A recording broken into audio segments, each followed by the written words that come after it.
अगला मुझे जनवासी आज अभी जस्ट विसर्जन माँ का करके आ रही हूँ। पूरा मंडप सुना सुना हो गया है।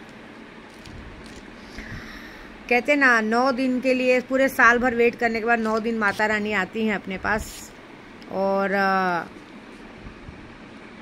आके बस रुला के चली जाती हैं। बस कोई बात नहीं, लेकिन आज मेरा विसर्जन का काम सब अच्छे से हुआ। Thank you Khatu Shyam Baba ji, thank you मेरे सारे लोगों को। मैं अभी किसी का नाम नहीं लूँगी कि पंडित जी है सब, क्योंकि फिर वो लोग आँख में आ जाते, फिर उनकी भी पूजा पाठ रोकने की कोशिश करते हैं।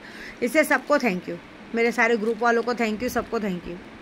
बस कुछ ग्रुप वालों को कुछ फ़ायदा दिलाने वाले थे और फ़ायदे की वजह से कुछ लोगों ने बीच में कहते ना मुझे इग्नोर किया, काम रोकने की कोशिश की। उनकी वजह से कुछ बड़ा फ़ायदा होने वाला था, वो थोड़ा नुकसान में बदल गया है। कोई बात नहीं, आने वाले 72 घंटों में उनके घर में तो किसी न किसी के साथ बहुत बड़ा कांड होने वाला है। मौत हो सकती है, एक्सीडेंट हो सकता है, कुछ भी हो सकता है। क्योंकि मैं अपने विसर्जन का काम संभालते संभालते लोगों का काम कर रही थी कि उनका नुकसान नहीं हो, 2 पैसे का फ़ायदा हो, क्योंकि मुझे भी फिर वो पैसे, थोड़े से पैसे उसमें से कामाख्या में काम आते।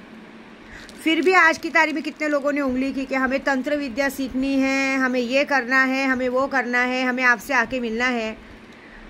मैं एक लास्ट बार बोल रही हूँ, आप लोग मुझे इरिटेट करने में मज़ा आता है ना, करो। मैं क्या बोल रही हूँ, मैं रहती नहीं हूँ, मैं यात्रा पे रहती हूँ। अभी मैं वापस से बस देखिए, जैसे माता जी 9 दिन आके चली गई, मैं भी 9 दिन बच्चों के पास आई। अब मैं कल निकल जाऊँगी शाम तक। लेकिन ये जो बार बार लोग कहते हैं ना हमको आपसे मिलना है, मैं क्या बोलती हूँ, जिसके गांड में अगर हिम्मत है सिर्फ मेरे दरवाजे तक आके दिखाओ। माता रानी की कसम, तुम्हारे घर में अगर कोई दिया जलाने वाला बच गया, उस दिन मेरा नाम बदल देना। तंत्र विद्या से मैं सबका मारण क्रिया करूंगी। आप किसी के साथ भी जबरदस्ती नहीं कर सकते। और दूसरी बात, मैं नहीं बुलाती हूँ, नहीं मिलती हूँ मैं। अगर फ्रॉड समझना है समझो, जो समझना है समझो। नाचना है आंगन टेढ़ा मेरे भोसड़े में घुस के सीखोगे क्या, या मेरी चूत चाटते हुए सीखोगे? तुम्हारी माँ की चूत, मादर चूत लोग सब लोग, हाँ दिमाग की माँ बहन करते हो तुम लोग सब लोग। मेरे को एक तो पूजे पे ध्यान दो, इधर ध्यान दो, फिर तुम्हारी बातों पे ध्यान दो। चू तुम्हारी के तुम लोगों को कोई मिला नहीं, औरत का भोसड़ा मिला, चलो घुसो उसके अंदर। हरामजादे लोग, साले हरामी लोग। जबरदस्ती किसी के गांड में घुसना है, सीखना है, सीखना है। तुम्हारे गांड में खुद की औरत को पहले खुश रखने का दम नहीं है। 5 मिनट में झड़ने वाले आदमी लोग, भड़वे। तुम लोग दूसरों के पास जाके सीखने के नाम पे तुम लोगों को, जो मैं नहीं, तुम लोग साले चूतिया बनाते हो। और तुम लोगों की बैंड ना मेरे ग्रुप वाले बजाएंगे। तुम देखो, कल सुबह की जो हनुमान चालीसा पढ़ी जाएगी और जो कल सुबह की जो मेरी पूजा होती है, ऐसे ही मुझे कुछ ग्रुप वालों को बराबर करना है। कल जितने लोगों ने मुझे आज के दिन परेशान किया है, ये बात याद रखना, जितने लोगों ने कल सुबह तक, अगर उनको मैंने दोपहर तक हॉस्पिटल नहीं पहुँचाया तो विद्या देवी नाम की नहीं, याद रखना। बस मैं ज़्यादा कुछ नहीं बोलूँगी। मुझे मेरी यात्रा अच्छी लगती है और मैं बैठा के सिखाने वाला काम नहीं करती। आज की तारीख में साला यहाँ पे स्कूल में भी क्या टीचर तुम लोग को स्कूल में भर्ती कराती थी, क्या तुम लोग अब खानदान लेके जाते हो? ये एक ज़बरदस्ती की बात हुई। बहुत सारे लोगों की ना मेरे साथ ज़बरदस्ती वाली बात हो रही है। तुम लोग सिर्फ वेट करो 72 घंटा, दोबारा की आदत ही छूट जाएगी। अभी मैं कल ऐसा करूँगी कि जो भी यूट्यूब सब्सक्राइबर इस तरह से मेरे से बदतमीजी करने की कोशिश करेगा, आने वाले 72 घंटे में उसका एक्सीडेंट हो जाएगा।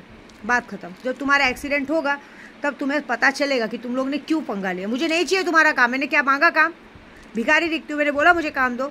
नहीं चाहिए मुझे काम। मैं सक्षम हूँ, मेरा काम, मेरे लिए मेरे इस वक्त कामाख्या की यात्रा पूरी ज़रूरी है, मेरी पूजा ज़रूरी है। मुझे उससे के लिए किसी के लिए पैसे नहीं चाहिए।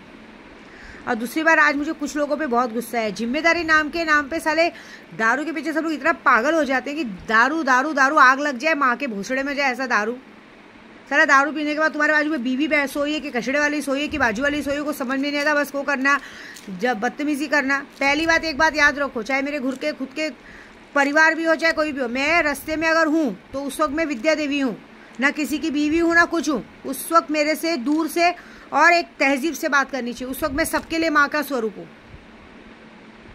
उसको अपनी बीवी समझ, मैं अपने खुद के पति को कहती हूँ बीवी समझ के जबरदस्ती पीपा के मेरे कंधे पे हाथ रखना है करना, हाथ तोड़ के उसी जगह फेंक दूंगी मैं। हाथ तोड़ के उसी जगह फेंक दिया जाएगा।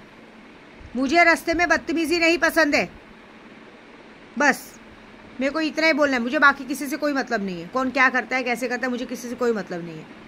और जिस तरह से अगर माया मैडम ने अपने बेटे को सिखाया ना कि तेरा पापा मेरे साथ गरबा नहीं खेलता, देख किसी और के साथ गरबा खेलता, तो तेरे बेटे को तूने ये नहीं बताया कि बेटा मैं तो तेरे बाप से भी 4 हाथ आ गए हूँ। मैंने तेरे काका के साथ गरबा खेला, तेरे दादा के साथ गरबा खेला, पापा के दोस्तों के साथ गरबा खेला, और उस गरबे की निशानी तू है, क्योंकि तेरी शक्ल तेरे बाप से ज़्यादा तेरे काका से मिलती है, सेम टू सेम मिलती है। कोई बात नहीं, थोड़ा बड़ा होने तो मैं बता दूंगी, और टेंशन नहीं, जो काम मैं नहीं कर पाई वो कर देगा, वही जाके डीएनए टेस्ट कर। डीएनए टेस्ट की क्या जरूरत है, शक्ल पूरी की पूरी काका से मिलती है, तेरे पति के बड़े भाई से मिलती है, पूरी दुनिया देख के बोलती बड़े भाई का बच्चा है, तो खुद ही तेरे को तेरे बात का जवाब देगा। बड़ा बड़ा शौक है ना बच्चे को वीडियो दिखा के गलत सलत डालने का, तो बच्चे को भी बताना कि उससे 4 हाथ आगे तो मैं हूँ, मेरे अंदर ज़्यादा खुजली है, मेरे अंदर इतनी खुजली है कि मैं कितनों के साथ गरबा खेल चुकी हूँ, और उसके बाद सती सावित्री बन के चुपचाप बैठ जाती हूँ। ऐसी तेरे सती सावित्रीपन तेरा बेटा ही तेरे को बड़ा होकर निकालेगा। रुक जा, अभी मज़ा देख तू मैं क्या करती हूँ, ठीक है। जय माता दी।